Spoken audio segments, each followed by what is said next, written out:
মই বুবুল শৰ্মা নগাঁৱৰ এজন অসমীয়া ঔষধ ব্যৱসায়ী।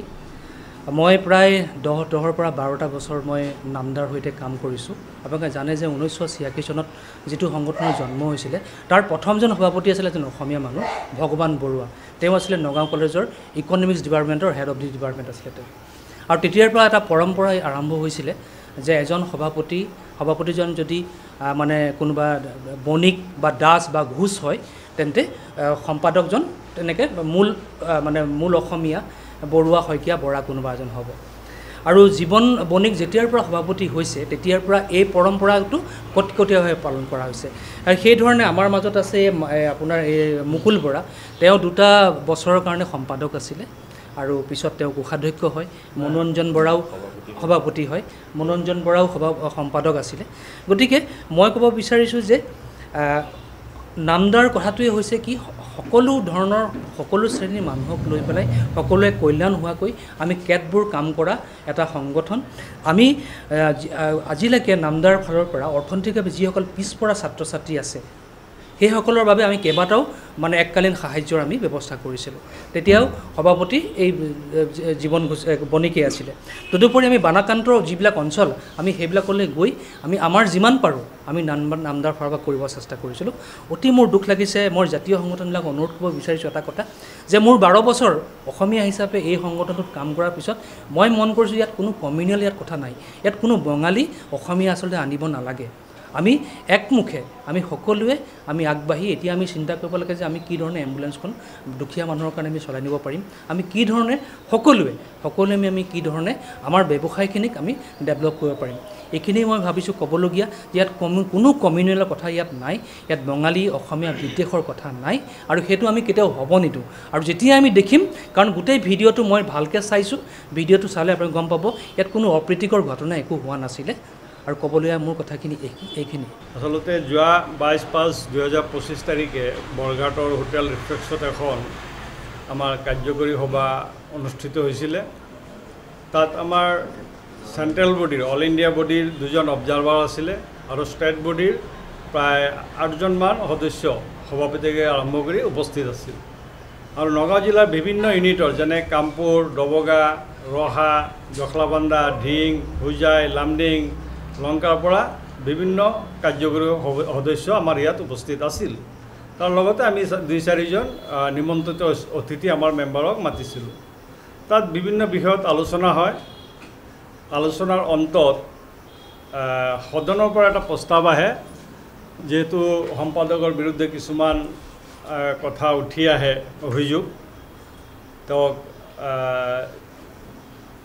তেওঁৰ পদৰ পৰা ৰেজিগনেশ্যন দিব দিয়ে, অন্যথা অনাস্থা জনাব বুলি সদনৰ পৰা কয়।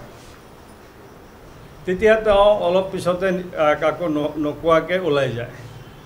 তাৰপিছত আজি আমি দেখিবলৈ পালোঁ বিভিন্ন পৰ্টেল বা সংবাদ মাধ্যমত কিছুমান অভিযোগ আমাৰ বিৰুদ্ধে আনিছে, বিশেষকৈ মোৰ বিৰুদ্ধে, মই জীৱন বণিক সভাপতি। কিন্তু অভিযোগবিলাক মই ভাবোঁ সম্পূৰ্ণ ভিত্তিহীন আৰু মিছা।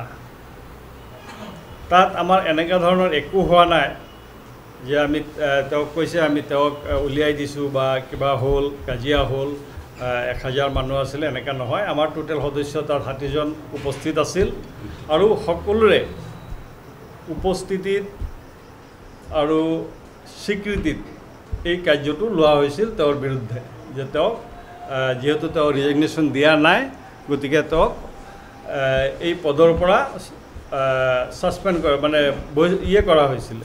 একেবাৰে আমি সংগঠনৰ পৰা ওলাই দিয়া নাই, আমাৰ তেওঁ সংগঠনৰ সদস্য হৈ আছে। কিন্তু আৰু এটা ডিচিশ্যন লোৱা হৈছিল যে আমি 1.5 মাহৰ ভিতৰত সদনে কৈছিল যে এখন সাধাৰণ এক্সট্ৰাঅৰ্ডিনেৰী জেনেৰেল মিটিং পাতি আকৌ সম্পূৰ্ণ কমিটিটো বনাই লোৱাৰ কাৰণে।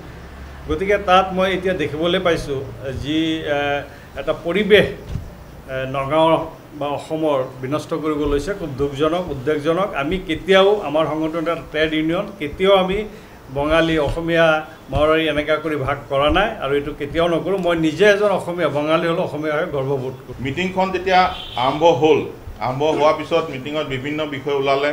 তাত বিশেষকৈ মই ৰিজাইনৰ কথাটো কৈছিলোঁ, ৰিজাইনৰ কথাটো মই অলপ এক্সপ্লেইন কৰি দিছোঁ।